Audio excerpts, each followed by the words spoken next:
നമ്മുടെ കൗൺസിലിൻ്റെ ടെക്നിക്കും ഫൈനലി ഇതാണ്: നിങ്ങളുടെ മൈൻഡിനെ എം ടി ആക്കുക എന്നുള്ളത്. എം ടി ആക്കി കഴിയുമ്പം solutions easily it will come.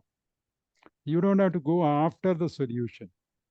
നിങ്ങളുടെ you have got all the resource എന്നല്ലേ നമ്മൾ പഠിച്ചത്. ഈ NLP പ്രീ സപ്പോസിഷൻ എല്ലാം പെർഫെക്റ്റ് ആകട്ടോ. You have got all the resources. അത് മതി. അപ്പം ആ റിസോഴ്സസ് നിനക്ക് കിട്ടണം എന്നുണ്ടെങ്കിൽ ഇതിങ്ങോട്ട് കയറ്റാൻ ഇടവേണ്ടേ? എങ്ങനെ കിട്ടുന്നു? നിങ്ങളുടെ മൈൻഡ് ഫുള്ളാണ്. മൈൻഡ് എം ടി ആക്കി കയറണം. എം ടി ആക്കി കയറണം എന്ന് പറഞ്ഞാൽ നിങ്ങളും നിങ്ങളുടെ മുമ്പിലിരിക്കുന്ന കാഴ്ചക്കാരല്ലേ, കേൾവിക്കാര്, you become one with that.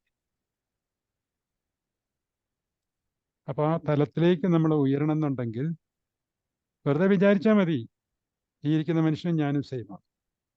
ഇതല്ലേ എമ്പതി എന്ന് പറയുന്ന സാധനം. ഇതിനല്ലേ സ്നേഹം എന്ന് പറയും. ഇതെവിടെ നമുക്ക് ആവശ്യം വരുന്നു. നിങ്ങളൊരു ഷോപ്പിങ്ങിന് ചെന്നാലും, വേറെ കളിക്കാൻ പോയാലും, അടുക്കളയിൽ ഒരു ഗസ്റ്റ് വന്നാലും, absolutely there is no difference between you and the other person. You become that. അങ്ങനെ വന്നു കഴിയുമ്പോൾ അയാൾക്കാണ് ആ ഫീലിങ്ങിലേക്ക് വരുന്നത്. അയാളും oh, I am one with U.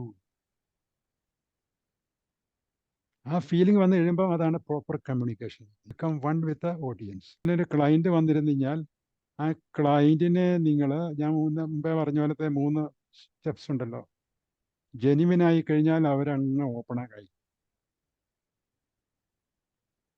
പിന്നെ എംപതറ്റിക്കൽ ലിസണിങ്. ഇതിനാണ് ഡോൺ ഷോ ക്യൂരിയോസിറ്റി എന്ന് പറയുന്നത്. അവർ പറയാത്ത കാര്യങ്ങൾ നീ എന്തിനാന്ന് ചോദിച്ച് മനസ്സിലാക്കുന്നത്. സാറേ, അവർ നേരാണോ പറയുന്നതെന്നൊന്നും അറിയണ്ടേ? നീ എന്തിനാ അറിയുന്നത് അവർ നേരാണോ നുണയാണോ പറയുന്നത്? നീ ഇത് കോടതിയാണോ? അവർ തീരുമാനിക്കുക എന്താ പറയേണ്ടതെന്ന്, അതങ്ങ് കേട്ടേച്ചാണ്.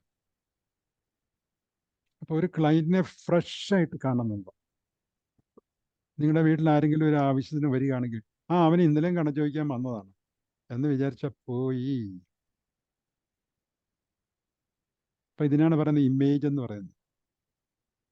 U are talking not to that person but to the image. ആ ഇമേജിനോടാണ് നിങ്ങൾ സംസാരിക്കുന്നത്, ഇന്നലത്തെ ഇമേജ്. നമ്മൾ ഈ നിമിഷമുള്ള ആളിനോടല്ലേ ചോദിക്കേണ്ടത്. അവക്ക് ഇപ്പൊ പേടിയുണ്ടെങ്കിൽ അതിനെയാണ് നമ്മൾ റിസോൾവ് ചെയ്യുന്നത്, ഹെൽപ്പ് ചെയ്യുന്നത്. കഴിഞ്ഞ പ്രാവശ്യം നിനക്ക് പേടിയില്ലായിരുന്നു, ഇപ്പൊ ഇവിടെ നിന്ന് ഈ പേടി ഉണ്ടായത്? ഇപ്പൊ ഉണ്ടായി, അത്രേ ഉള്ളൂ. വൈ ക്വസ്റ്റ്യൻ നമുക്കില്ല. വൈ ക്വസ്റ്റ്യൻ ചോദിച്ചാൽ അവർ റെസിസ്റ്റൻസിലേക്ക് വരും. വൈ ആർ യു ലേറ്റ് എന്ന് ചോദിച്ചു കഴിഞ്ഞാൽ നിങ്ങൾക്ക് ഉത്തരവുണ്ടോ? നിങ്ങൾ കിടന്ന് ഉരുണ്ട് കളിക്കുകയല്ലേ? നേര് പറയാൻ പറ്റുമോ? എന്നാൽ നേര് പറഞ്ഞില്ലേ അവൻ പിടിക്കും. പേടി വന്നില്ലേ?